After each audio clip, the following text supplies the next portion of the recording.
Dalam perjalanan yang pernah kita lakukan, kita telah mendapatkan sebuah perjalanan ada di dalam ketiadaan. Untuk mengetahui seperti apa yang tiada itu dikatakan ada. Kalau kita tidak punya dasar kebenaran, bagaimana bisanya suatu yang tiada itu dikatakan ada, maka sesungguhnya kita ini hanya dalam suatu pengetahuan, bukan dalam suatu ilmu. Untuk itu diwajibkan kita belajar memahami dari mana asalnya sesuatu yang tiada dibilang ada atau dikatakan ada. Untuk mencari kebenaran ini, kita harus melaksanakan sebuah pengenalan atau ma'rifah, yaitu melalui tiada di dalam tiada. Ini dasar untuk mencari ada di dalam tiada. Karena kalau bahasa tiada itu seolah-olah tidak ada. Tetapi kenapa di jalan Tuhan kita bisa mengatakan bahwasan yang tiada itu adalah ada? Ini kan dibutuhkan kebenarannya, ya. Dibutuhkan kebenaran. Apa kebenaran tiada menjadi ada? Tentu dengan kita mengkaji kembali bahwasannya tiadalah aku di dalam yang tiada, maka nyatalah aku ada. Ini memang bahasa sebuah munajat yang sangat dituntut pemahaman yang lebih tinggi, ya. Karena aku tiada di dalam tiada, disitulah nyatanya aku ada. Nah, ini sangat bertentangan dengan kebiasaan akal di dalam berkalam. Tetapi kita akan coba mencari kebenarannya. Tiada adalah salah satu sifat sir bagi sebuah wujud, ya.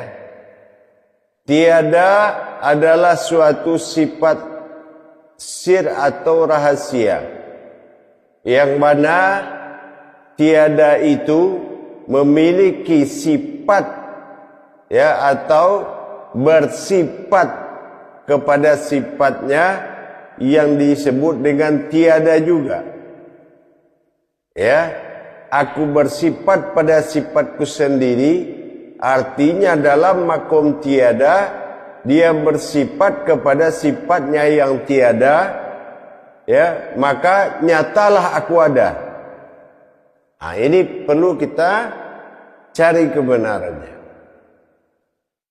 Tiada yang dimaksud dalam bersifat ini adalah sebuah batin. Asal muasal semua batin itu terjadi. Ini disebut dengan kabir. Kabir adalah sebuah makom wujud asal muasal, yaitu asal usul dari semua batin. Nah, sementara tempat bersifatnya kabir ini, aku bersifat pada diriku sendiri dalam wujud tiada tadi, yaitu dinamakan sukun.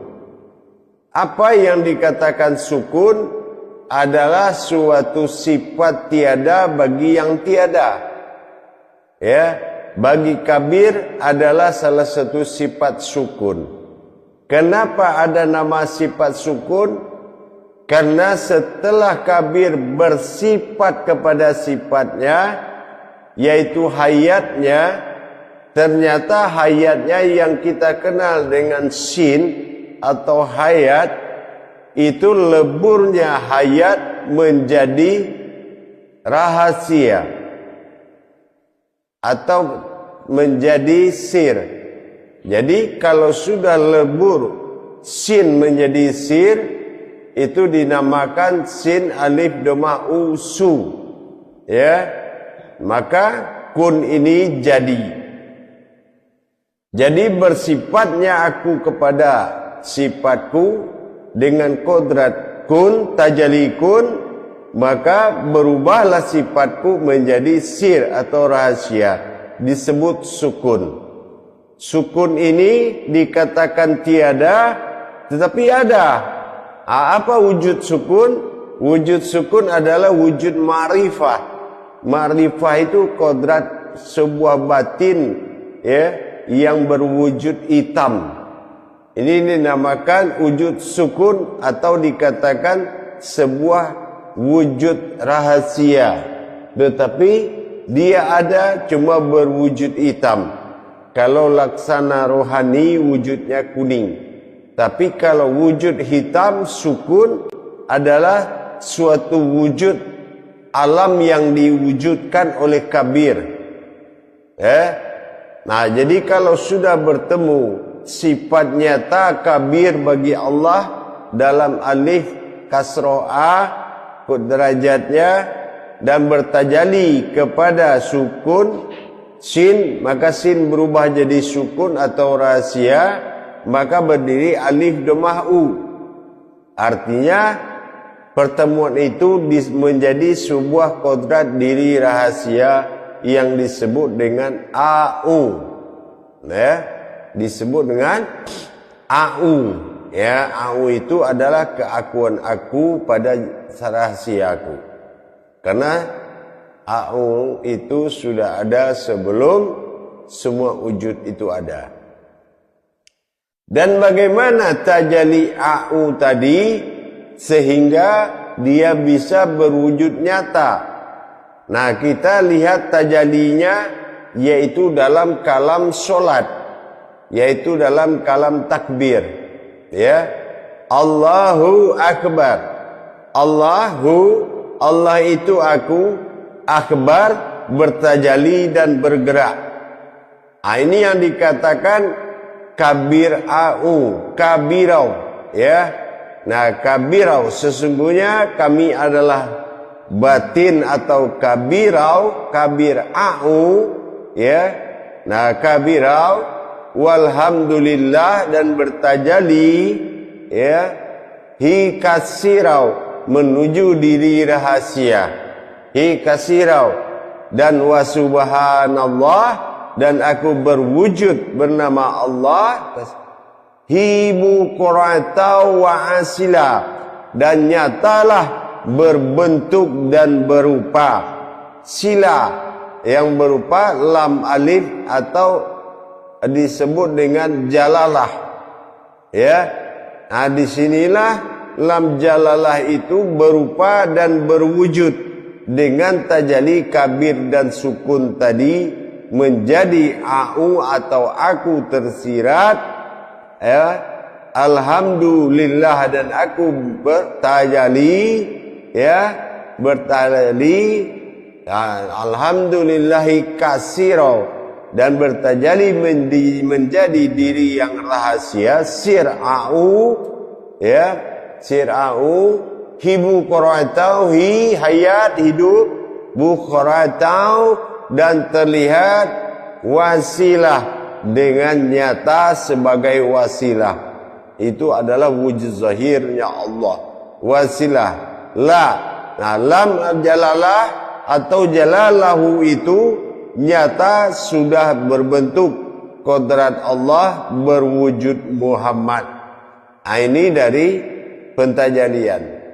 Untuk menjadi sebuah ibadah bukan melaksanakan rukun rakaat, tetapi bertajalli pada pandangan wujud kabir menandakan hayat, yaitu masrik hidup berwujud zahir pada penglihatan dan terlihatlah aku, dan pada adanya diriku pada wujud sukun disebut maghrib atau malam atau mati. Mati disebut adalah amutu, ya, qabla mutu. Arti mati ini dimatikan karena aku hayat yang hidup. Jadi disinilah kita menatap ibadah itu 24 jam. Siang aku dalam memandang wujudku, dan malam pada diriku yang akan meliputi wujudku sendiri. Ini malam disebut dengan disebut dengan sukun. Sukun inilah sebuah hayat yang dikatakan sebuah batin dari sifat kabir. Jadi kalau malam kita cukup, kalau ingin melihat sukun, karena adanya yang terlihat itu karena ada malam atau gelap yang memperlihatkan. Kalau tidak karena sukun, tidak akan mungkin kabir terlihat. Kenapa? Karena kabir berkodrat hitam atau gelap, ya, disebut dengan kodrat mati. Dan sementara sukun, sementara kabir adalah wujud sir, hayat, disebut bukan siang tetapi hidup. Jadi dijadikan pantulan kabir menjadi siang, pantulan sukun menjadi malam, maka siang malam dalam satu kedipan kita sudah dekat dan hampir menyatu pada satu detik wujud kabir dengan sukun. Maka disinilah terjadi ibadah 24 jam, yang mana siang menatap wujud, malam yaitu mendirikan wujud. Inilah yang dikatakan kabir bersifat kepada sifatnya sukun. Dengan ini wujudlah au itu nyata adanya menjadi wasilah. Lam alif itu adalah jalalahu yang telah terlihat. Makanya disinilah kita mengatakan kalau yang tiada itu ada. Nah gitu ya. Disinilah dasarnya kita mengatakan yang tiada itu ada.